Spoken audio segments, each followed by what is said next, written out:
ദൈവ തിരുനാമം വാഴ്ത്തപ്പെടുമാറാകട്ടെ. ഇന്ന് രാത്രിയിൽ പിന്നെയും നമുക്കൊരുമിച്ച് ദൈവസന്നിധിയിലേക്ക് കടന്നു വരുവാൻ കർത്താവ് നൽകി തരുന്ന ഈ നല്ല അവസരത്തെ ഓർത്ത് ഞാൻ ദൈവത്തിന് സ്തോത്രം ചെയ്യുന്നു. സോഷ്യൽ മീഡിയയുടെ വിവിധ പ്ലാറ്റ്ഫോമുകളിൽ ഈ ക്ലാസ്സുകൾ ശ്രദ്ധിക്കുന്ന പ്രിയപ്പെട്ടവർ, യൂട്യൂബിൽ ഇതിൻ്റെ റെക്കോർഡഡ് വീഡിയോ ശ്രദ്ധിക്കുന്ന പ്രിയപ്പെട്ടവർ എല്ലാവരെയും ഓർത്ത് ദൈവത്തെ സ്തുതിക്കുകയും ഒരിക്കൽ കൂടെ എൻ്റെ സ്നേഹവന്ദനങ്ങളെ അറിയിക്കുകയും ചെയ്യുന്നു. ഇന്ന് രാത്രി കർത്താവ് പിന്നെയും നമ്മളെ ഒരുമിച്ച് കൂട്ടി വരുത്തി അതോർത്ത് ഞാൻ ദൈവത്തിന് സ്തോത്രം ചെയ്യുകയാണ്. നമ്മൾ എഫേസ് ലേഖനം 1-ാം അധ്യായം ആണ് പഠിച്ചുകൊണ്ടിരിക്കുന്നത്. അവിടെ കഴിഞ്ഞ ദിവസങ്ങൾ നമ്മൾ അതിൻ്റെ 15 മുതൽ 19 വരെയുള്ള വാക്യങ്ങൾ എഫെസോസിലെ ദൈവമക്കൾക്ക് വേണ്ടിയുള്ള അപ്പോസ്തലനായ പൗലോസിൻ്റെ ആദ്യത്തെ പ്രാർത്ഥന അതാണ് നമ്മൾ ചിന്തിച്ചുകൊണ്ടിരിക്കുന്നത്. കഴിഞ്ഞ ദിവസം നമ്മൾ അതിനകത്ത് 1-2 വിഷയങ്ങൾ അപ്പോസ്തലനായ പൗലോസ് ആ സഭയ്ക്ക് വേണ്ടി പ്രാർത്ഥിക്കുന്ന 2 വിഷയങ്ങൾ നമ്മൾ പറഞ്ഞു. ഒന്ന്, ദൈവം അവർക്ക് തന്നെക്കുറിച്ചുള്ള പരിജ്ഞാനത്തിൻ്റെ ആത്മാവിനെ കൊടുക്കേണ്ടതിന് വേണ്ടി അപ്പോസ്തലൻ പ്രാർത്ഥിക്കുകയാണ്. 2, താൻ പ്രാർത്ഥിക്കുന്നത് അവിടെ ഹൃദയദൃഷ്ടി പ്രകാശിപ്പിക്കപ്പെടേണ്ടതിന് താൻ പ്രാർത്ഥിക്കുകയാണ്. അങ്ങനെ ഹൃദയദൃഷ്ടി പ്രകാശിപ്പിക്കപ്പെടുമ്പോൾ 3 കാര്യങ്ങൾ സംഭവിക്കുന്നു എന്ന് നമ്മൾ പറഞ്ഞു. ഒന്നാമത്, അവരുടെ വിളിയെക്കുറിച്ചുള്ള ആശ ഇന്നത് എന്ന് മനസ്സിലാക്കുവാൻ അവർക്ക് സാധിക്കുന്നു. കഴിഞ്ഞ ക്ലാസ്സിൽ നമ്മൾ അതായിരുന്നു ചിന്തിച്ചത്. എന്താണ് ദൈവം നമ്മെ വിളിച്ചതിൻ്റെ പുറകിലുള്ള ദൈവത്തിൻ്റെ ആശ, അതെന്താണ് എന്നാണ് നമ്മൾ ചിന്തിച്ചത്. അപ്പം അത് മനസ്സിലാക്കുവാനായിട്ട് സാധിക്കുന്നു എപ്പോൾ? അവിടെ ഹൃദയദൃഷ്ടി പ്രകാശിപ്പിക്കപ്പെടുമ്പോൾ, അല്ലെങ്കിൽ അവിടെ ഉൾക്കണ്ണുകൾ തുറക്കപ്പെടുമ്പോൾ ദൈവം നമ്മെ എന്തിനു വേണ്ടിയാണ് വിളിച്ചത് എന്ന് മനസ്സിലാക്കാനായിട്ട് അവർക്ക് കഴിയുന്നു. ഇനി മറ്റ് 2 കാര്യങ്ങൾ കൂടെ അവിടെ നമ്മൾ വായിക്കുന്നുണ്ട്. ഞാൻ ആ വാക്യങ്ങളൊന്നുകൂടെ വായിക്കാം. അതിൻ്റെ 17 മുതൽ 19 വരെയുള്ള വാക്യങ്ങൾ, എഫേസ് ലേഖനം 1-ാം അധ്യായത്തിൻ്റെ 17 മുതൽ 19 വരെയുള്ള വാക്യങ്ങൾ അവിടെ നമ്മളിങ്ങനെ വായിക്കുന്നു. നമ്മുടെ കർത്താവായ യേശുക്രിസ്തുവിൻ്റെ ദൈവവും മഹത്വമുള്ള പിതാവുമായവൻ നിങ്ങൾക്ക് തന്നെക്കുറിച്ചുള്ള പരിജ്ഞാനത്തിൽ ജ്ഞാനത്തിൻ്റെയും വെളിപ്പാടിൻ്റെയും ആത്മാവിനെ തരേണ്ടതിനും നിങ്ങളുടെ ഹൃദയദൃഷ്ടി പ്രകാശിപ്പിച്ചിട്ട് അവൻ്റെ വിളിയാലുള്ള ആശ ഇന്നതെന്നും വിശുദ്ധന്മാരിൽ അവൻ്റെ അവകാശത്തിൻ്റെ മഹിമാധനം ഇന്നതെന്നും അവൻ്റെ ബലത്തിൻ വല്ലഭത്വത്തിൻ്റെ വ്യാപാരത്താൽ വിശ്വസിക്കുന്ന നമുക്ക് വേണ്ടി വ്യാപരിക്കുന്ന അവൻ്റെ ശക്തിയുടെ അളവറ്റ വലിപ്പം ഇന്നതെന്ന് നിങ്ങൾ അറിയേണ്ടതിനും പ്രാർത്ഥിക്കുന്നു. അപ്പോൾ ഹൃദയദൃഷ്ടി പ്രകാശിപ്പിക്കപ്പെടുമ്പോൾ ആദ്യം സംഭവിക്കുന്നത് അവൻ്റെ വിളിയാനുള്ള ആശ എന്താണെന്ന് തിരിച്ചറിയുന്നു. അത് നമ്മൾ കഴിഞ്ഞ ക്ലാസ്സിൽ ഡിസ്കസ് ചെയ്തു. അതിൻ്റെ വീഡിയോ യൂട്യൂബിൽ കിടക്കുന്നുണ്ട്. ഇനി 2 കാര്യങ്ങളാണ് അവിടെ പറഞ്ഞിരിക്കുന്നത് ഹൃദയദൃഷ്ടി പ്രകാശിപ്പിക്കുമ്പോൾ സംഭവിക്കുന്നത്. 18-ാം വാക്യത്തിലും 19-ാം വാക്യത്തിലുമായിട്ട് പറഞ്ഞിരിക്കുന്നു. 2-ാമത്തെ കാര്യം, വിശുദ്ധന്മാരിൽ അവൻ്റെ അവകാശത്തിൻ്റെ മഹിമാധനം ഇന്നതെന്ന് നമുക്കറിയാനായിട്ട് കഴിയും. 3-ാമത്തെ കാര്യം, അവൻ്റെ ബലത്തിൻ വല്ലഭത്വത്തിൻ്റെ വ്യാപാരത്താൽ വിശ്വസിക്കുന്ന നമുക്ക് വേണ്ടി വ്യാപരിക്കുന്ന അവൻ്റെ ശക്തിയുടെ അളവറ്റ വലിപ്പം ഇന്നതെന്ന് അറിയേണ്ടതിന്. അപ്പം ഈ 2 കാര്യങ്ങൾ കൂടെ അറിയാനായിട്ട് നമുക്ക് സാധിക്കും. അപ്പം അവിടെ 2-ാമത്തെ വിഷയമെന്ന് പറയുന്നത് വിശുദ്ധന്മാരിൽ അവൻ്റെ അവകാശത്തിൻ്റെ മഹിമാധനം ഇന്നതെന്ന്. ഇവിടെ നമ്മൾ മനസ്സിലാക്കേണ്ടത്, വിശുദ്ധന്മാർ എന്ന് ആ പുതിയ നിയമത്തിൽ നമ്മൾ വായിക്കുമ്പോൾ അതിൻ്റെ അർത്ഥമെന്ന് പറയുന്നത് ഒരിക്കലും പാപം ചെയ്യാത്തവർ എന്ന അർത്ഥത്തിലല്ല വേദപുസ്തകം പുതിയ നിയമം വിശുദ്ധന്മാർ എന്ന് ഉപയോഗിച്ചിരിക്കുന്നത്. പിന്നെയോ വിളിച്ചു വേർതിരിക്കപ്പെട്ടവർ എന്നുള്ള അർത്ഥത്തിലാണ്. അപ്പോൾ നമ്മൾ ആത്മീക അനുഗ്രഹങ്ങളെക്കുറിച്ചൊക്കെ പഠിച്ചപ്പോൾ നമ്മൾ പറഞ്ഞു, ദൈവം ലോകത്തിൽ നമ്മളെ എന്ത് ചെയ്തു? തിരഞ്ഞെടുത്തു എന്നൊക്കെ നമ്മൾ പറഞ്ഞിട്ടുണ്ട്.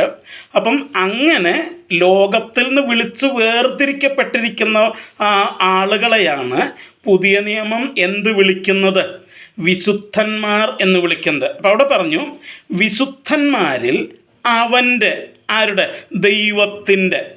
അപ്പം വിശുദ്ധന്മാരിൽ ദൈവം ഈ ലോകത്തിൽ നിന്ന് തനിക്കായിട്ട് വിളിച്ചു വേർതിരിച്ചവരുടെ മേൽ ദൈവത്തിൻ്റെ അവകാശത്തിൻ്റെ മഹിമാധനം ഇന്നതെന്ന്. അപ്പം ദൈവത്തിന് അവരുടെ മേൽ ഒരവകാശമുണ്ട്. ആരുടെ മേൽ? താൻ വിളിച്ചു വേർതിരിച്ചവരുടെ മേൽ ദൈവത്തിനൊരവകാശമുണ്ട്.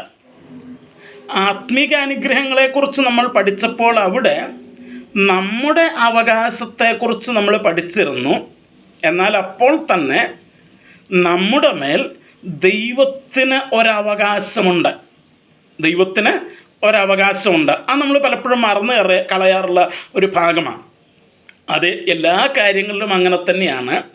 നമ്മളെപ്പോഴും നമ്മുടെ അവകാശങ്ങൾ മാത്രമാണ് ചിന്തിക്കാറുള്ളത്. എന്നാൽ നമ്മുടെ മേൽ മറ്റുള്ളവർക്കുള്ള അവകാശങ്ങൾ, അല്ലെങ്കിൽ വേറെ രീതിയിൽ പറഞ്ഞാൽ നമ്മുടെ ഉത്തരവാദിത്തങ്ങളാണത്.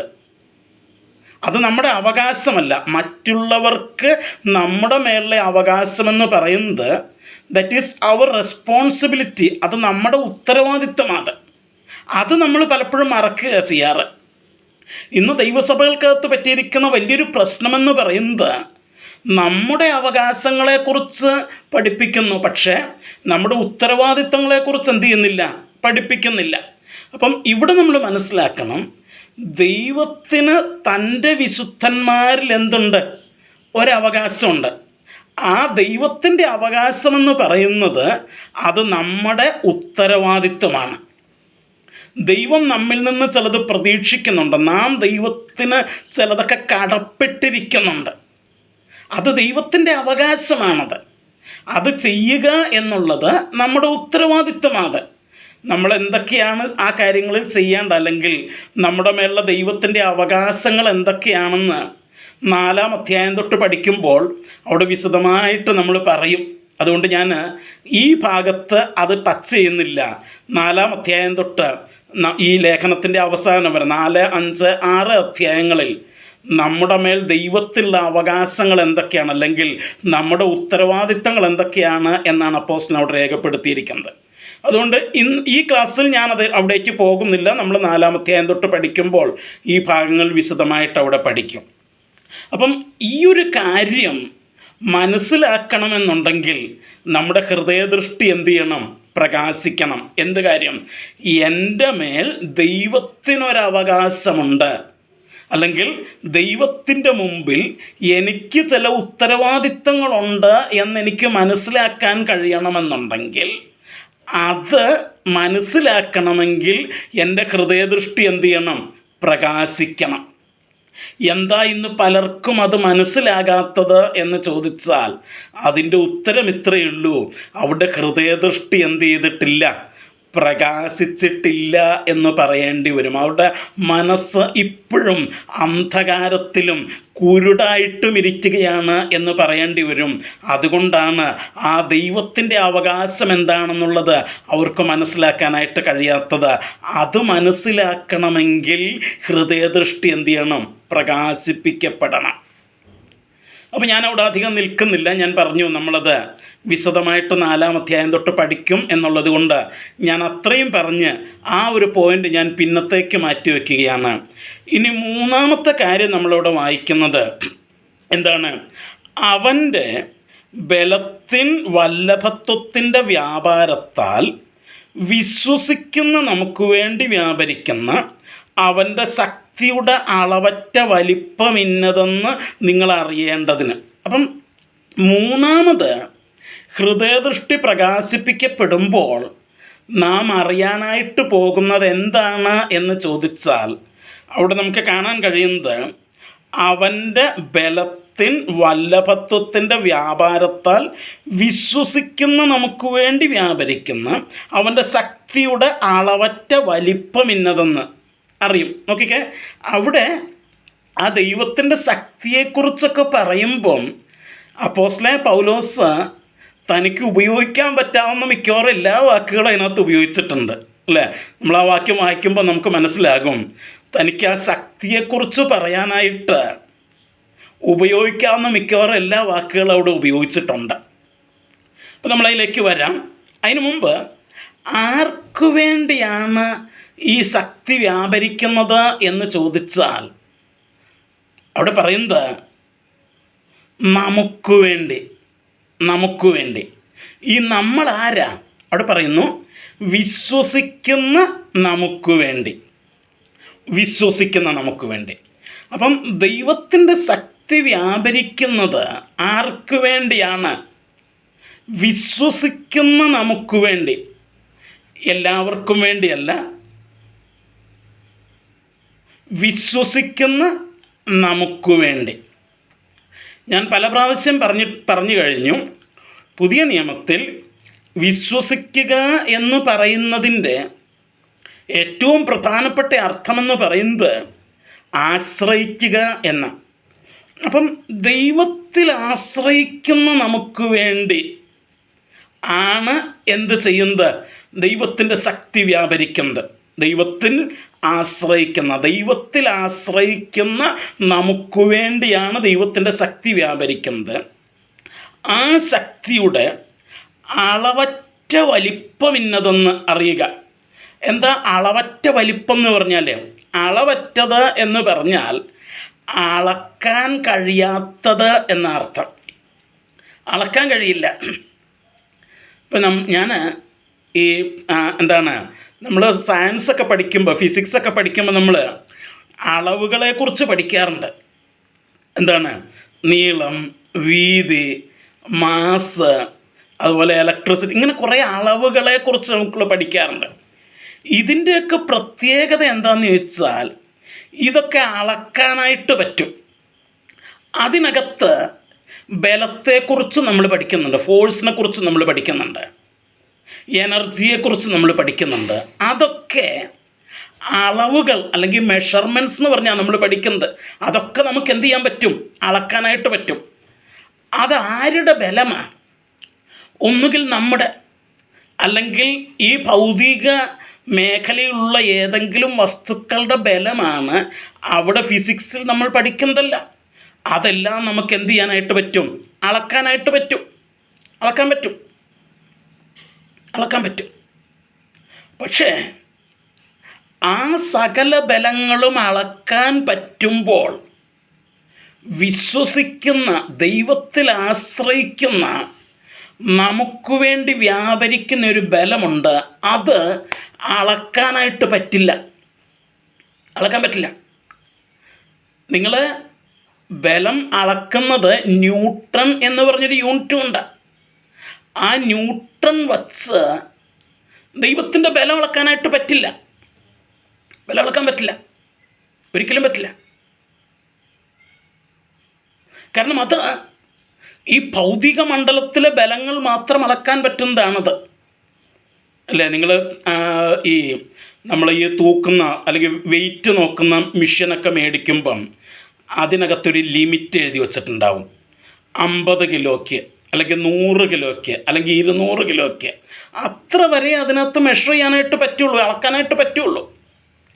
അതിൽ കൂടുതൽ വെയിറ്റ്, ഇപ്പം 200 കിലോ തൂക്കാൻ പറ്റുന്ന ഒരു വെയിങ് മെഷീനകത്ത് നിങ്ങൾ 500 കിലോ സാധനം എടുത്തു വച്ച് കഴിഞ്ഞാൽ അതിൻ്റെ പരിപാടി തീരും, അടിച്ചു പോകുക സാധനം.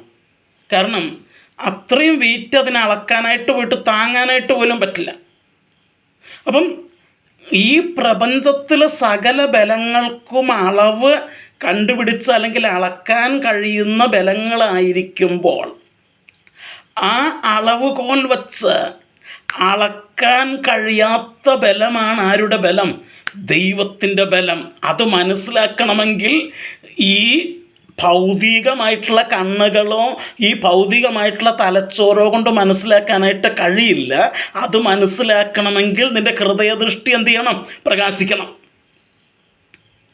അത് പ്രകാശിച്ചെങ്കിൽ ഈ അളവറ്റ ബലത്തിൻ്റെ വലിപ്പം മനസ്സിലാക്കാനായിട്ട് പറ്റുള്ളൂ. അപ്പം അതിന് അളക്കാനായിട്ട് പറ്റില്ല. ദൈവത്തിൻ്റെ ബലം അളക്കുന്ന ഒരു ഉപകരണവും ഇന്നുവരെ ആരും കണ്ടുപിടിച്ചിട്ടില്ലെന്ന്, ഇനിയൊട്ട് കണ്ടുപിടിക്കാൻ പോകുന്നുമില്ല. ആർക്കും പറ്റത്തില്ല. കാരണം അത് അളവറ്റ ബലമാണ്. ആ ബലത്തിൻ്റെ വലിപ്പം എന്ന് പറയുന്നത് അളവറ്റത്. അതിൻ്റെ വലിപ്പം അത് അളക്കാൻ പറ്റാത്തതാണ്. ആ വലിപ്പം നിങ്ങൾക്ക് മനസ്സിലാക്കാനായിട്ട് കഴിയുമെന്ന് മോളി പറഞ്ഞിരിക്കുന്നുണ്ട്. അവൻ്റെ ബലത്തിൻ വല്ലഭത്വത്തിൻ്റെ വ്യാപാരത്താൽ. ഇപ്പം ഇവിടെ 2 സ്ഥലത്ത് ഉപയോഗിച്ചിരിക്കുന്ന ഒരു വാക്കുണ്ട്, വ്യാപാരം. അവൻ്റെ ബലത്തിൻ വല്ലഭത്വത്തിൻ്റെ വ്യാപാരത്താൽ വിശ്വസിക്കുന്ന നമുക്ക് വേണ്ടി വ്യാപരിക്കുന്ന. എന്താ ഈ വ്യാപരിക്കുക അല്ലെങ്കിൽ വ്യാപാരം എന്നൊക്കെ പറയുമ്പം പുതിയ നിയമ എഴുത്തുകാർ അർത്ഥമാക്കിയിരിക്കുന്ന, അല്ലെങ്കിൽ പുതിയ നിയമ തർജ്ജമ ചെയ്തവർ എന്താണ് ആ മലയാളം വാക്കുകൊണ്ട് അർത്ഥമാക്കിയിരിക്കുന്നത്? നമ്മൾ പലപ്പോഴും ഇതിൻ്റെ അർത്ഥം അറിയാതെ സ്ഥാനത്തും അസ്ഥാനത്തും ഒക്കെ കയറി ഈ വാക്ക് ഉപയോഗിക്കാറുണ്ട്. വാസ്തവത്തിൽ വ്യാപരിക്കുക എന്ന് പറയുമ്പോൾ പുതിയ നിയമ തർജ്ജമക്കാർ അർത്ഥമാക്കിയിരിക്കുന്നത് പ്രവർത്തനനിരതമായിരിക്കുക എന്ന, പ്രവർത്തിച്ചുകൊണ്ടിരിക്കുക എന്ന അതിൻ്റെ അർത്ഥം. പ്രവർത്തിക്കുക. അപ്പം എന്താ പറഞ്ഞത്? അവൻ്റെ ബലത്തിൻ വല്ലഭത്വത്തിൻ്റെ വ്യാപാരത്താൽ, അവൻ്റെ ബലത്തിൻ വല്ലഭത്വത്തിൻ്റെ പ്രവൃത്തിയാൽ. അപ്പം ദൈവത്തിൻ്റെ ബലം, അതിൻ്റെ വല്ലഭത്വം, ദ ഗ്രേറ്റ്നെസ്, ആ മൈറ്റിനെസ്, ആ വല്ലഭത്വം, അതിൻ്റെ പ്രവർത്തനത്താൽ വിശ്വസിക്കുന്ന നമുക്ക് വേണ്ടി പ്രവർത്തനനിരതമായിരിക്കുന്ന, പ്രവർത്തിച്ചു കൊണ്ടിരിക്കുന്ന ദൈവത്തിൻ്റെ അളവറ്റ ശക്തിയുടെ വലിപ്പം. അതാണ് ആ വാക്കിൻ്റെ അർത്ഥം. അപ്പം ദൈവത്തിൻ്റെ ബലം വിശ്വസിക്കുന്ന നമുക്ക് വേണ്ടി പ്രവർത്തിച്ചു കൊണ്ടിരിക്കുന്നു. എങ്ങനെ പ്രവർത്തിച്ചു കൊണ്ടിരിക്കുന്നു? അവൻ്റെ ബലത്തിൻ്റെ വല്ലഭത്വത്താൽ. ദൈവത്തിൻ്റെ ബലം പ്രവർത്തിക്കുന്നത് ആ ദൈവത്തിൻ്റെ ബലത്തിൻ്റെ ക്വാണ്ടിറ്റിക്കനുസരിച്ച്, അളവിനനുസരിച്ചാണ് പ്രവർത്തിക്കുന്നത്. നമ്മുടെ ന്യൂട്ടണും ജൂളും കൊണ്ടൊന്നും അളക്കാൻ കഴിയുന്ന രീതിക്കല്ല. ദൈവത്തിൻ്റെ ബലത്തിൻ്റെ അളവിനനുസരിച്ച് ആ വല്ലഭത്വം, ആ മൈറ്റിനെസ്, ആ മഹത്വത്തിന്, വല്ലഭത്വത്തിനനുസരിച്ച് ദൈവത്തിൽ ആശ്രയിക്കുന്ന എനിക്കും നിങ്ങൾക്കും വേണ്ടി എന്ത് ചെയ്തുകൊണ്ടിരിക്കുകയാണ്? ആ ബലം പ്രവർത്തിച്ചു കൊണ്ടിരിക്കുകയാണ്. ആ ബലത്തിൻ്റെ വലിപ്പം എന്താണെന്ന് അറിയാനായിട്ട് നമുക്ക് കഴിയുമെന്നുള്ളതാണ്. ആ ബലത്തിൻ്റെ വലിപ്പം, ആ ബലത്തിൻ്റെ വലിപ്പം അതറിയാനായിട്ട് നമുക്ക് കഴിയും ഹൃദയദൃഷ്ടി പ്രകാശിക്കുമ്പം. അപ്പോസ്തലനായ പൗലോസ് എഫെസോസിലെ ദൈവമക്കൾക്ക് വേണ്ടി പ്രാർത്ഥിക്കുമ്പോൾ താൻ പ്രാർത്ഥിക്കുന്ന ഒരു വിഷയം അതാണ്, ഇവർക്ക് ആ ബലത്തിൻ്റെ ആ അളവൊന്നറിയാനായിട്ട് കഴിയണം. അളവല്ല, അളവറ്റ വലിപ്പം അറിയാനായിട്ട് കഴിയണം. നമ്മൾ ഈ ബലത്തെക്കുറിച്ചും ഇതിൻ്റെ പ്രവർത്തനങ്ങളെക്കുറിച്ചും അടുത്ത 1 or 2 ക്ലാസ്സുകളിൽ നമ്മൾ വിശദമായിട്ട് പഠിക്കും. എന്നാൽ ഇന്ന് രാത്രി ഒരു വാക്യത്തിലേക്കൂടെ ഞാൻ നിങ്ങളുടെ ശ്രദ്ധയെ ക്ഷണിക്കുകയാണ്. കൊലോസ് ലേഖനം 2-ാം അധ്യായത്തിൻ്റെ 12 മുതൽ 15 വരെയുള്ള വാക്യങ്ങൾ. കൊലോസ് ലേഖനം 2-ാം അധ്യായത്തിൻ്റെ 12 മുതൽ 15 വരെയുള്ള വാക്യങ്ങൾ വായിക്കുമ്പോൾ അവിടെ നമ്മളിങ്ങനെ കാണുന്നു: സ്നാനത്താൽ നിങ്ങൾ അവനോടുകൂടെ അടക്കപ്പെടുകയും അവനെ മരിച്ചവരുടെ ഇടയിൽ നിന്ന് ഉയർത്തെഴുന്നേൽപ്പിച്ച ദൈവത്തിൻ്റെ വ്യാപാര ശക്തിയിലുള്ള വിശ്വാസത്താൽ അവനോടുകൂടെ നിങ്ങളും ഉയർത്തെഴുന്നേൽക്കുകയും ചെയ്തു. അതിക്രമങ്ങളിലും നിങ്ങളുടെ ജഡത്തിൻ്റെ അഗ്രചർമ്മത്തിലും മരിച്ചവരായിരുന്ന നിങ്ങളെയും അവനോടുകൂടെ ജീവിപ്പിച്ചു. അതിക്രമങ്ങളൊക്കെയും നമ്മോട് ക്ഷമിച്ച് ചട്ടങ്ങളാൽ നമുക്ക് വിരോധവും പ്രതികൂലവുമായിരുന്ന കയ്യെഴുത്ത് മായിച്ച് ക്രൂശിൽ തറച്ച് നടുവിൽ നിന്ന് നീക്കിക്കളഞ്ഞു. വാഴ്ചകളെയും അധികാരങ്ങളെയും ആയുധവർഗം വെപ്പിച്ചു. ക്രൂശിൽ അവയുടെ മേൽ ജയോത്സവം കൊണ്ടാടി അവരെ പരസ്യമായ കാഴ്ചയാക്കി. ഓക്കെ, 12-ാം വാക്യത്തിൽ നമ്മൾ വായിക്കുന്നു: സ്നാനത്താൽ നിങ്ങൾ അവനോടുകൂടെ അടക്കപ്പെടുകയും. അപ്പോൾ സ്നാനത്തിൽ എന്താ സംഭവിച്ചത്? നാം ക്രിസ്തുവിനോടുകൂടെ അടക്കപ്പെട്ടു. ഞാനതിന് വിശദാംശങ്ങളിലേക്ക് ഇപ്പോൾ പോകുന്നില്ല. കഥമാനം വെച്ചാൽ പിന്നെ നമ്മൾ എഫ് ലേഖനം പഠിച്ചു വരുമ്പോൾ നമ്മളതൊക്കെ പഠിക്കും. എനിക്ക് തോന്നുന്നു എഫ് ലേഖനം നമ്മൾ കംപ്ലീറ്റ് ആക്കുമ്പോഴേക്ക് ആ ബൈബിളിനകത്ത് മിക്കവാറും എല്ലാ പുതിയ നിയമത്തിലെ ഏകദേശം എല്ലാ ഉപദേശങ്ങളും നമ്മൾ ചർച്ച ചെയ്യും എന്ന് തന്നെയാണ് ഞാൻ പ്രതീക്ഷിക്കുന്നത്. അപ്പോൾ അതുകൊണ്ട് സ്നാനം എന്നുള്ള വിഷയത്തെക്കുറിച്ച് ഞാൻ ഇവിടെ സംസാരിക്കാൻ ഉദ്ദേശിക്കുന്നില്ല. അവിടെ പറഞ്ഞു, സ്നാനത്താൽ നിങ്ങൾ അവനോടുകൂടെ അടക്കപ്പെടുകയും പിന്നെ വായിക്കുന്നു, അവനെ മരിച്ചവരുടെ ഇടയിൽ നിന്ന് ഉയർത്തെഴുന്നേൽപ്പിച്ച ദൈവത്തിൻ്റെ വ്യാപാര ശക്തിയിലുള്ള വിശ്വാസത്താൽ അവനോടുകൂടെ നിങ്ങളും ഉയർത്തെഴുന്നേൽക്കുകയും ചെയ്തു. അപ്പം അവിടെ പറയുന്നത്, നിങ്ങൾ അവനോടുകൂടെ ഉയർത്തെഴുന്നേറ്റു. ആരോടുകൂടെ? യേശുവിനോടുകൂടെ നിങ്ങൾ ഉയർത്തെഴുന്നേറ്റു. യേശുവിനോടുകൂടെ നിങ്ങൾ ഉയർത്തെഴുന്നേറ്റു. എങ്ങനെ ഉയർത്തെഴുന്നേറ്റു? യേശുവിനെ മരിച്ചവരുടെ ഇടയിൽ നിന്ന് ഉയർത്തെഴുന്നേൽപ്പിച്ച ദൈവത്തിൻ്റെ വ്യാപാര ശക്തിയിലുള്ള വിശ്വാസത്താൽ. എന്താ വ്യാപാര ശക്തി? ഞാൻ പറഞ്ഞു, വർക്കിംഗ് ഫോഴ്സ്, പ്രവർത്തനനിരതമായിരിക്കുന്ന ശക്തി. അപ്പം യേശുവിനെ ദൈവം ഉയർപ്പിച്ചു.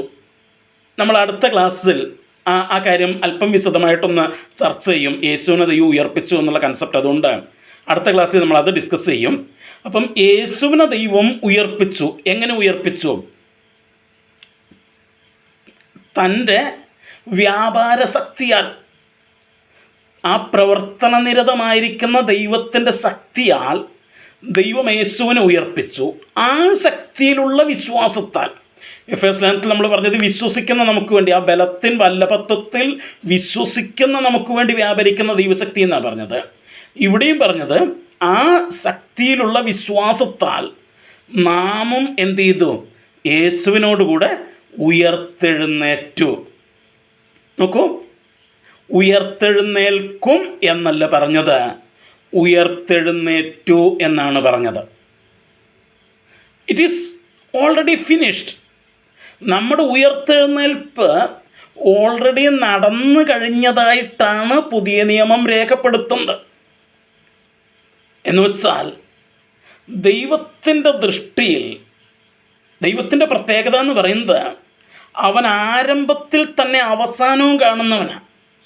നമുക്കാണ് നാളത്തെ കാര്യം ഇതുവരെ മനസ്സിലാകാത്തത്. പക്ഷെ ദൈവത്തെ സംബന്ധിച്ചിടത്തോളം അവൻ ആരംഭത്തിങ്കിൽ തന്നെ അവസാനവും കാണുന്നവനാണ്.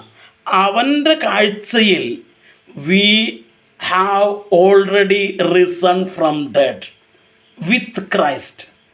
നാം ഇപ്പോൾ തന്നെ ക്രിസ്തുവിനോട് കൂടെ ഉയർത്തെഴുന്നേറ്റ് കഴിഞ്ഞു. അതാണ് ദൈവത്തിൻ്റെ കണ്ണിലെ കാഴ്ച എന്ന് പറയുന്നത്.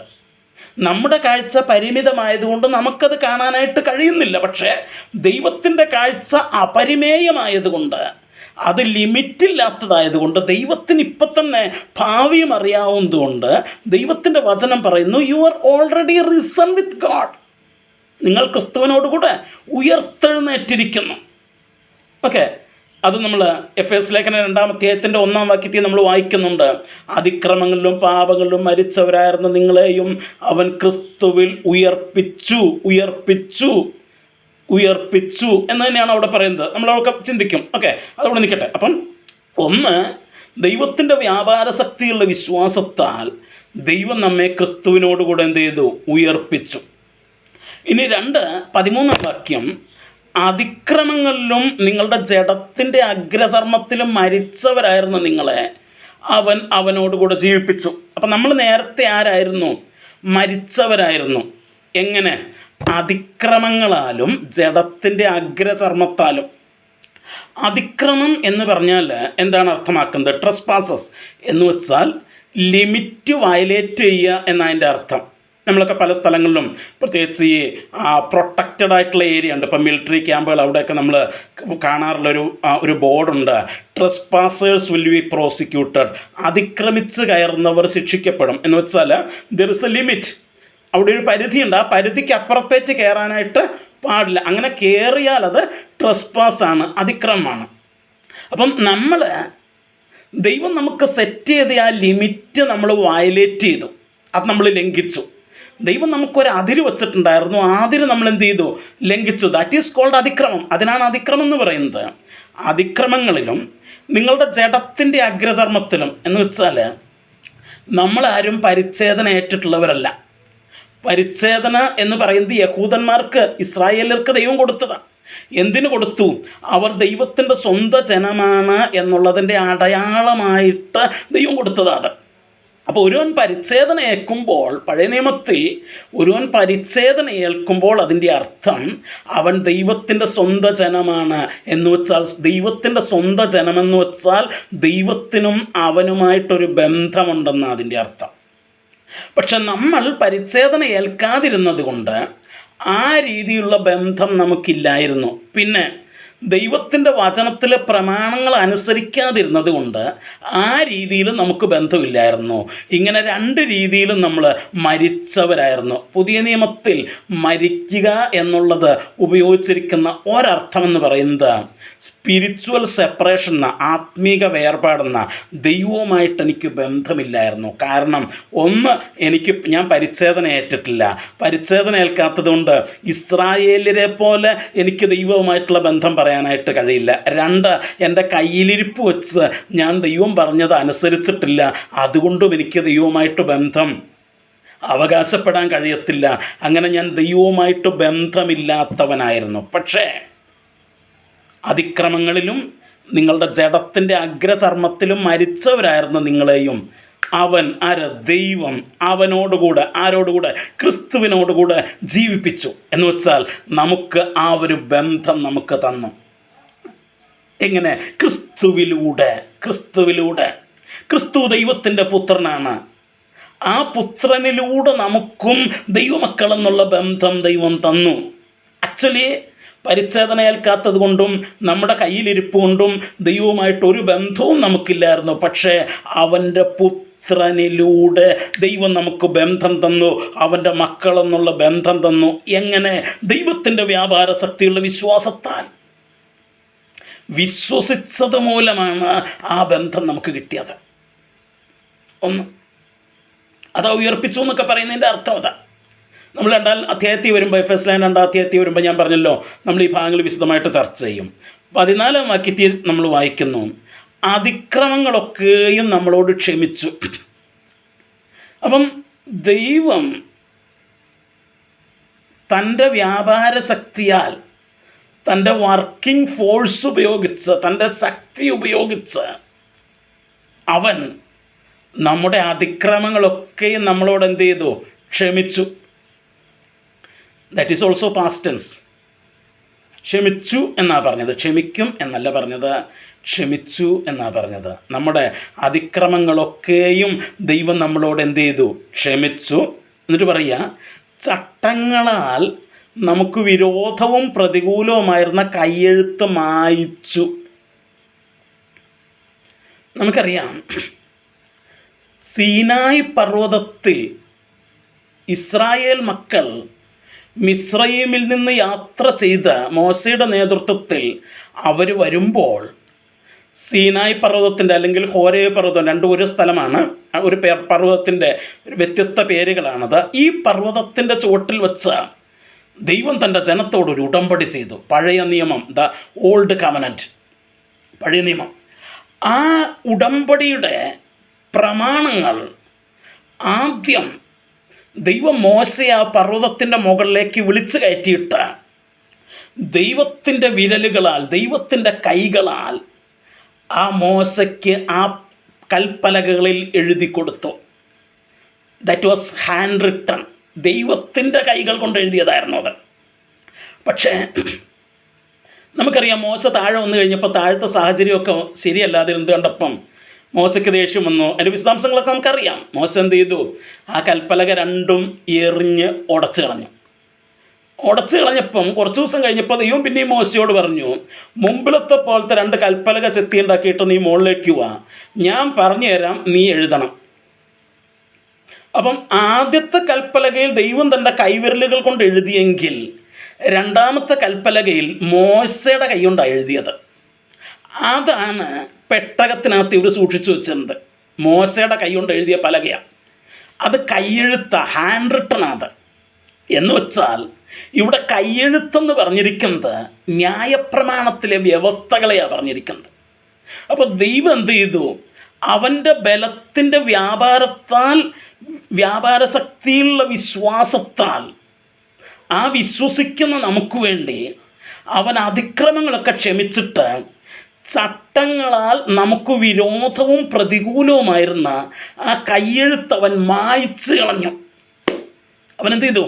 മായ്ച്ചു. ആ കയ്യെഴുത്ത് മായ്ച്ചു. ആ കൽപ്പലകയിൽ എഴുതിയിരുന്ന ആ ന്യായപ്രമാണത്തിൻ്റെ കയ്യെഴുത്ത് ദൈവം തമ്പുരാൻ എന്ത് ചെയ്തു? മായ്ച്ചു കളഞ്ഞു. കാരണം അത് ചട്ടങ്ങളാൽ നമുക്ക് വിരോധവും പ്രതികൂലവുമായിരുന്നു. ആ ന്യായപ്രമാണത്തിലെ വ്യവസ്ഥകൾ അനുസരിക്കാനായിട്ട് നമുക്കിച്ചിരി ബുദ്ധിമുട്ടാണ്. കാരണം റോമാലേഖനത്തിൽ നമ്മൾ വായിക്കുന്നു, ജഡത്താലുള്ള ബലഹീനത നിമിത്തം, 8-ാം അധ്യായത്തിൻ്റെ 3-ാം വാക്യം, ജഡത്താലുള്ള ബലഹീനത നിമിത്തം ന്യായപ്രമാണത്തിന് കഴിയാഞ്ഞതിനെ സാധിപ്പിക്കാൻ. അപ്പം ന്യായപ്രമാണത്തിൻ്റെ കുഴപ്പമല്ല, നമ്മുടെ ജഡത്തിൻ്റെ ബലഹീനത നിമിത്തം ഈ ന്യായപ്രമാണം അനുസരിക്കാൻ നമുക്ക് കഴിയാത്തത് കൊണ്ട് ന്യായപ്രമാണം എപ്പോഴും നമുക്ക് എഗെയിൻസ്റ്റായിട്ടാകുന്നത്, പ്രതികൂലമായിട്ടാകുന്നത്, നമുക്ക് വിരോധമായിട്ടാകുന്നത്. കാരണം ന്യായപ്രമാണത്തിൻ്റെ കുഴപ്പമല്ല, നമ്മുടെ കുഴപ്പം, ജഡത്തിലുള്ള നമ്മുടെ ബലഹീനത നിമിത്തം നമുക്കതനുസരിക്കാനായിട്ട് പറ്റുന്നില്ല. അപ്പം അങ്ങനെ നിൽക്കുന്ന സമയത്ത് അപ്പം നമ്മൾ ചെയ്യുന്ന ഓരോ കാര്യത്തിലും നമുക്കെതിരായിട്ട് ആര് നിൽക്കുകയാണ്? ന്യായപ്രമാണം നിൽക്കുക. ചട്ടങ്ങളും ഒക്കെ ആയിട്ട് നമുക്ക് വിരോധവും പ്രതികൂലവുമായിട്ട് ഈ ന്യായപ്രമാണം എങ്ങനെ നിൽക്കുക? ദൈവം എന്ത് ചെയ്യുന്നറിയാമോ? He blotted it out. അവനത് മായ്ച്ച് കളഞ്ഞു. ബൈ ദ വർക്കിംഗ് ഫോഴ്സ്, അവൻ്റെ ബലത്തിൻ്റെ വ്യാപാരത്താൽ അവനത് മായ്ച്ച് കളഞ്ഞു. He has freed us from the law. അവൻ നമ്മളെ ന്യായപ്രമാണത്തിൽ നിന്ന് സ്വതന്ത്രരാക്കി. ഇപ്പം നമ്മൾ ന്യായപ്രമാണത്തിനല്ല, പരിശുദ്ധാത്മാവിന് അധീനരായിരിക്കുന്നത്. ക്രിസ്തീയ ജീവിതം എന്ന് പറയുന്നത് ന്യായപ്രമാണത്തിൻ്റെ ലീഗലിസത്തിന് അധീനമായിട്ടുള്ള ജീവിതമല്ല, പിന്നെയോ പരിശുദ്ധാത്മാവിൻ്റെ നടത്തിപ്പിന് വിധേയമായിട്ടുള്ള ജീവിതമാണ്. അതെങ്ങനെ സംഭവിച്ചത്? ദൈവം തൻ്റെ ബലത്തിൻ്റെ വല്ലഭത്വത്താൽ, തൻ്റെ വ്യാപാര ശക്തിയാൽ അവനത് മായ്ച്ചു കളഞ്ഞു. എന്നിട്ട് ആ കയ്യെഴുത്ത് മായ്ച്ച് ക്രൂശിൽ തറച്ചു. ക്രൂശിൽ തറയ്ക്കുക എന്ന് പറഞ്ഞാൽ അതിൻ്റെ അർത്ഥം കൊന്നെന്ന്. അതിൻ്റെ അർത്ഥം അത് മായ്ച്ചു, അതിനെ കൊന്നില്ലെങ്കിൽ എന്നാ പറ്റുന്നറിയാവോ? ചിലപ്പോൾ പിന്നെ ഈ പുള്ളിക്കാരൻ എഴുന്നേറ്റ് തന്നെത്താൻ എഴുതി പിടിപ്പിച്ചൊക്കെ വന്നാലോ, തമ്പുരാൻ അതിനെ കൊന്നു, ക്രൂശിൽ തറച്ച് കൊന്നു, നമ്മുടെ നടുവിൽ നിന്ന് നീക്കിക്കളഞ്ഞു. ആരുടെ നടുവിൽ നിന്ന്? എൻ്റെയും ദൈവത്തിൻ്റെയും നടുവിൽ ഈ സാധനത്തെ എടുത്തു കളഞ്ഞു. കാരണം ഇതിവിടെ നിൽക്കുന്നത് കൊണ്ടാണ് എനിക്ക് ദൈവവുമായിട്ട് ബന്ധത്തിലേക്ക് വരാൻ പറ്റാത്തത്. എൻ്റെ അതിക്രമം മുഴുവൻ അവിടെയാണ് നിൽക്കുന്നത്. എൻ്റെ ജഡത്താലുള്ള ബലഹീന നിമിത്തം എനിക്ക് ആ കൽപ്പനകൾ അനുസരിക്കാൻ പറ്റുന്നില്ല. ദൈവം എന്ത് ചെയ്തു? അത് മായ്ച്ചു കളഞ്ഞു, അതിനെ ക്രൂശിച്ചു, എന്ന് വെച്ചാൽ അതിനെ കൊന്നു, അതിനെ നടുവിൽ നിന്നെടുത്തു വലിച്ചെറിയുകയും ചെയ്തു. Now I have that relationship with God. എനിക്കിപ്പോൾ ദൈവവുമായിട്ട് ബന്ധമുണ്ട് പ്രിയപ്പെട്ടവരെ. എങ്ങനെ കിട്ടി? അവൻ്റെ ബലത്തിൻ്റെ വല്ലഭത്വത്തിൻ്റെ ആ വ്യാപാരത്താൽ. By that working force of God which cannot be measured by the human measurements. മാനുഷിക അളവുകൾ കൊണ്ട് അളക്കാൻ കഴിയാത്ത ദൈവത്തിൻ്റെ അളവറ്റ ശക്തിയുടെ പ്രവർത്തനത്താൽ എനിക്കെന്ന് ദൈവത്തോട് ബന്ധമുണ്ട്. It is not because of me but because of he. ഞാൻ കാരണമല്ല, അവൻ കാരണം. എന്നിട്ട് 15-ാം വാക്യത്തിൽ പറയുക, അങ്ങനെ നീക്കിക്കളഞ്ഞിട്ട് എന്ത് ചെയ്തു? 15-ാം വാക്യം, വാഴ്ചകളെയും അധികാരങ്ങളെയും ആയുധവർഗം വെപ്പിച്ചു. ഈ വാഴ്ചകളുടെയും അധികാരങ്ങളുടെയും നമ്മളത് എഫേസ്യ ലേഖനം 6-ാം അധ്യായത്തിലേക്കൊക്കെ വരുമ്പോൾ വിശദമായിട്ട് പഠിക്കും. ഞാനിപ്പോൾ അതിൽ അധികം ഡിസ്കസ് ചെയ്യുന്നില്ല. വാഴ്ചകളുടെയും അധികാരങ്ങളുടെയും ഒക്കെ കയ്യിൽ ആയുധവർഗമുണ്ടായിരുന്നു. അതുകൊണ്ടാണ് എഫേസ്യ ലേഖനം 6-ാം അധ്യായം നമ്മൾ പഠിക്കുമ്പോൾ അവിടെ നമുക്ക് പോരാട്ടമുള്ളത് ജഡരക്തങ്ങളോടുള്ള വാഴ്ചകളോടും അധികാരങ്ങളോടും ഈ അന്ധകാര ലോകത്തിൻ്റെ ദുഷ്ടാത്മസേനയോടും അത്രേ. അതുകൊണ്ട് നിങ്ങൾ ദുർദിവസത്തിൽ ഉറച്ചു നിൽക്കുകയും സകലവും ദുർദിവസത്തിൽ എതിർത്ത് നിൽക്കുകയും സകലവും സമാപിച്ചിട്ട് ഉറച്ചു നിൽക്കുകയും ചെയ്യുവാൻ കഴിയേണ്ടതിന് ദൈവത്തിൻ്റെ സർവായുധവർഗം ധരിച്ചുകൊള്ളുവിൻ. കാരണം ഈ വാഴ്ചകളുടെയും അധികാരങ്ങളുടെയും കയ്യിൽ ആയുധവർഗമുണ്ട്. അവരുടെ കയ്യിൽ ആയുധവർഗം ഉണ്ടായിരുന്നു. പക്ഷേ എന്താ ചെയ്തേ? 15-ാം വാക്യം, വാഴ്ചകളെയും അധികാരങ്ങളെയും ആയുധവർഗം വെപ്പിച്ചു. എന്താ ആയുധവർഗം വെപ്പിക്കുക എന്ന് വെച്ചാൽ കീഴടങ്ങുക എന്നാണ് അതിൻ്റെ അർത്ഥം. ഞാനിങ്ങനെ കേട്ടിട്ടുണ്ട്, ഒരു പുള്ളിക്കാരൻ ഡിഗ്രിക്ക് പഠിക്കുന്ന ഒരു കൊച്ചനാ, അവൻ 5-8 പ്രാവശ്യം പരീക്ഷ എഴുതിയിട്ടും പാസ്സായില്ല. അവസാനം അവനൊരു കവർ മേടിച്ച് അവൻ്റെ പേന അതിനകത്തിട്ടൊരു കുറിപ്പും വെച്ചു, ഞാൻ ആയുധം വെച്ച് കീഴടങ്ങുന്നു എന്ന് ഒരു കുറിപ്പും വെച്ച ഇത് യൂണിവേഴ്സിറ്റിക്ക് അയച്ചു കൊടുത്തെന്നാണ് പറഞ്ഞത്. എന്നുവെച്ചാൽ എന്താ ആയുധം വെച്ച് കീഴടങ്ങുക എന്ന് പറഞ്ഞാൽ എന്താ, ഇനി ഞാൻ ഈ പണിക്ക് ഇല്ല, അതാ. അപ്പം വാഴ്ചകളെയും അധികാരങ്ങളെയും ആയുധവർഗം വെപ്പിച്ചു. ആര്? ദൈവം. എങ്ങനെ? അവൻ്റെ വ്യാപാര ശക്തിയാൽ ആയുധവർഗം വെപ്പിച്ച് ക്രൂസിൽ അവയുടെ മേൽ ജയോത്സവം കൊണ്ടാടി. ക്രൂസിൽ അവയുടെ മേൽ ജയോത്സവം കൊണ്ടാടി. ലോകത്തിൻ്റെ മുമ്പിൽ ക്രൂസ് ഒരു പരാജയമായിരിക്കുമ്പോൾ ദൈവത്തിൻ്റെ മുമ്പിലും ദൈവവചനത്തിൻ്റെ മുമ്പിലും വരുമ്പോൾ ക്രൂസ് ഒരു ജയോത്സവമാണ്. ചിലരൊക്കെ ചോദിക്കാറുണ്ട്, ക്രൂശിക്കപ്പെട്ടപ്പം തന്നെത്താൻ രക്ഷിക്കാൻ കഴിയാതെ ആ ക്രൂശിൽ കിടന്ന് മരിച്ച നിങ്ങളുടെ യേശുവാണോ ഞങ്ങളെ രക്ഷിക്കാൻ പോകുന്നതെന്ന്. എൻ്റെ പൊന്നു പ്രിയപ്പെട്ടവരെ, ഞാൻ പറയട്ടെ, യേശു ക്രൂസിൽ നിന്ന് തന്നെ രക്ഷിക്കാതിരുന്നത് അത് പരാജയമല്ല, അത് ജയോത്സവമാണ്. എവിടെ? വാഴ്ചകളുടെയും അധികാരങ്ങളുടെയും മേൽ നേടിയ ജയോത്സവമാണ്. അതുകൊണ്ടാണ് ഞങ്ങൾ ഇത്ര ധൈര്യത്തോടെ പറയുന്നത് ആ യേശുവിനെ രക്ഷിക്കാൻ കഴിയുമെന്ന്. കാരണം അവൻ പരാജയപ്പെട്ടവനല്ല, ക്രൂസ് അവൻ്റെ പരാജയമല്ല, ക്രൂസ് അവൻ്റെ വിജയമാണ്. That is the declaration of his victory.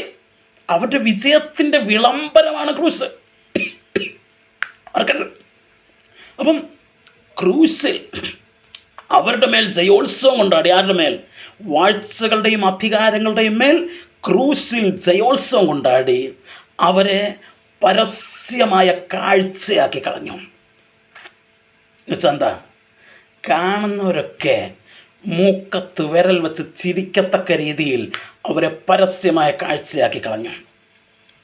ഞാൻ സുവിശേഷങ്ങളിലേക്ക് പോകുമ്പോൾ ക്രിസ്തുവിൻ്റെ ക്രൂശീകരണത്തെക്കുറിച്ച് പറഞ്ഞിരിക്കുന്ന സ്ഥലങ്ങളിലൊക്കെ പറയുന്നത് അവൻ്റെ വസ്ത്രം അഴിച്ചെടുത്തു, എന്നിട്ട് അവനെ നഗ്നനായിട്ട് ക്രൂശിച്ച് ആ യെരുശലേം തെരുവീഥിയുടെ സൈഡിലുള്ള ആ മൊട്ടക്കുന്നായിട്ടുള്ള ആ കാൽവരി ഗോൽഗോത്തയുടെ മുകളിൽ അവനെ വസ്ത്രമില്ലാതെ വിവസ്ത്രനായിട്ട് അവനെ ക്രൂശിച്ച ക്രൂശിൽ തൂക്കിയിട്ടിരിക്കുമ്പോൾ വഴി പോകുന്നവരൊക്കെ അവനെ നിന്ദിച്ചു എന്ന് നമ്മൾ വായിക്കുക.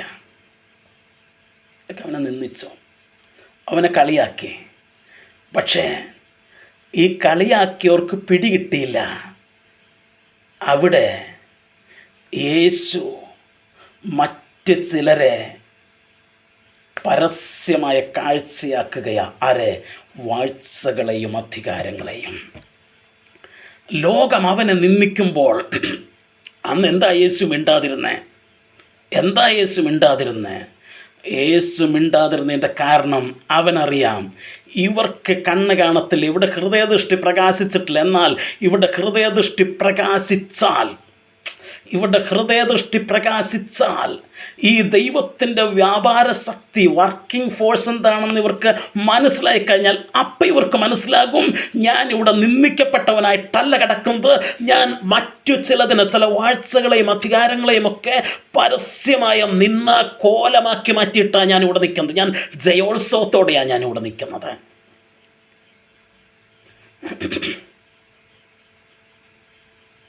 എങ്ങനെ?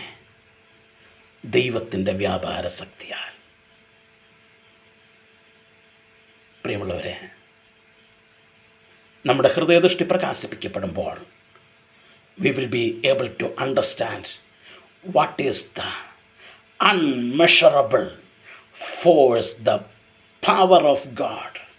അളക്കാൻ കഴിയാത്ത ദൈവശക്തിയുടെ മൈറ്റിനെസ്, അതിൻ്റെ വലിപ്പം ഇന്നതും നമുക്ക് ഗ്രഹിക്കാനായിട്ട് കഴിയും ഹൃദയദൃഷ്ടി പ്രകാശിപ്പിക്കപ്പെടുമ്പോൾ. That is it. ഈ ലോകം പലതും പറയും, പക്ഷേ ഹൃദയദൃഷ്ടി പ്രകാശിച്ചവൻ പറയും, I know the power of God. ദൈവസക്തി എനിക്കറിയാം, അതിൻ്റെ പ്രവർത്തനം എനിക്കറിയാം. എവിടെ കണ്ടു? ക്രിസ്തുവിൽ. ഞാൻ ക്ലാസ് അവസാനിപ്പിക്കുന്നതിന് മുമ്പ് എഫേസ് ലേഖനത്തിലെ താഴത്തെ വാക്യങ്ങളൂടെ നമുക്കൊന്ന് വായിക്കാം. അത് ഡിസ്കസ് ചെയ്യുന്നത് നമ്മൾ അടുത്ത ആഴ്ചയായിരിക്കും. ആ വാക്യങ്ങളൂടെ നമുക്കൊന്ന് വായിക്കാം. അവിടെ നമ്മളിങ്ങനെയാണ് വായിക്കുന്നത്, 1-ാം അധ്യായത്തിൻ്റെ 20 മുതലുള്ള വാക്യങ്ങൾ. അങ്ങനെ അവൻ ക്രിസ്തുവിലും വ്യാപരിച്ചു. നമ്മൾ അടുത്ത ആഴ്ച തൊട്ട് ഈ വാക്യങ്ങൾ ചർച്ച ചെയ്യാൻ പോകുന്നത്. അങ്ങനെ അവൻ ക്രിസ്തുവിൽ വ്യാപരിച്ച് അവനെ മരിച്ചവരുടെ ഇടയിൽ ഉയർപ്പിക്കുകയും സ്വർഗത്തിൽ തൻ്റെ വലത്തുഭാഗത്ത് എല്ലാ വാഴ്ചയ്ക്കും അധികാരത്തിനും ശക്തിക്കും കർത്തൃത്വത്തിനും ഈ ലോകത്തിൽ മാത്രമല്ല വരുവാനുള്ളതിനും വിളിക്കപ്പെടുന്ന സകല നാമത്തിനും അത്യന്തം മീതെ ഇരുത്തുകയും സർവ്വവും അവൻ്റെ കാൽ കീഴാക്കി വെച്ച് അവനെ സർവ്വത്തിനും മീതെ തലയാക്കി എല്ലാറ്റിലും എല്ലാം നിറയ്ക്കുന്നവൻ്റെ നിറവായിരിക്കുന്ന അവൻ്റെ ശരീരമായ സഭയ്ക്ക് കൊടുക്കുകയും ചെയ്തിരിക്കുന്നു. ഈ ശക്തി ക്രിസ്തുവിൽ വ്യാപരിച്ചപ്പോൾ എന്തൊക്കെയാണ് സംഭവിച്ചത്? അതെല്ലാം നമുക്കും പ്രതീക്ഷിക്കാം. എന്തൊക്കെയാണ് സംഭവിച്ചത്? അടുത്ത ക്ലാസ്സിൽ നമ്മൾ അതായിരിക്കും ചർച്ച ചെയ്യുന്നത്. ഞാൻ രാത്രി ഈ ക്ലാസ് ഇവിടെ അവസാനിപ്പിക്കാനായിട്ട് പോവുകയാണ്. നമ്മൾ പറഞ്ഞു 2 കാര്യങ്ങൾ ഹൃദയദൃഷ്ടി പ്രകാശിപ്പിക്കുമ്പോൾ സംഭവിക്കുന്ന 2 കാര്യങ്ങളായി എന്ന് പറഞ്ഞു. പൗലോസ് മൊത്തം 3 കാര്യങ്ങൾ പറഞ്ഞു. ഒന്ന് കഴിഞ്ഞ ആഴ്ച നമ്മൾ പറഞ്ഞു, അവൻ്റെ വെളിയാലുള്ള ആശ എന്തെന്ന് നമുക്ക് മനസ്സിലാകും. 2 കാര്യങ്ങൾ ഇന്ന് പറഞ്ഞു. രണ്ടാമത്തത്, വിശുദ്ധന്മാരിൽ അവൻ്റെ അവകാശത്തിൻ്റെ, വിശുദ്ധന്മാരുടെ അവകാശമല്ല, വിശുദ്ധന്മാരിൽ അവൻ്റെ അവകാശത്തിൻ്റെ. 3, വിശ്വസിക്കുന്ന നമുക്ക് വേണ്ടി വ്യാപരിക്കുന്ന ദൈവശക്തിയുടെ അളവറ്റ വലിപ്പമെന്ന് തിരിച്ചറിയാൻ നമുക്ക് കഴിയും. എൻ്റെ വാക്കുകളിലൂടെ അവസാനിപ്പിക്കട്ടെ. നമുക്ക് ദൈവസന്നിധിയിൽ പ്രാർത്ഥിക്കാം. ദൈവമേ, ഞങ്ങളുടെ ഹൃദയദൃഷ്ടി പ്രകാശിപ്പിച്ച ഇതൊക്കെ ഒന്ന് മനസ്സിലാക്കുവാൻ അവിടെ ഞങ്ങളെ സഹായിക്കണമെന്ന് നമുക്ക് പ്രാർത്ഥിക്കാം. അതിനായി ദൈവം നമ്മെ സഹായിക്കട്ടെ. ഈ വചനങ്ങളാൽ ദൈവം നമ്മെ അനുഗ്രഹിക്കട്ടെ.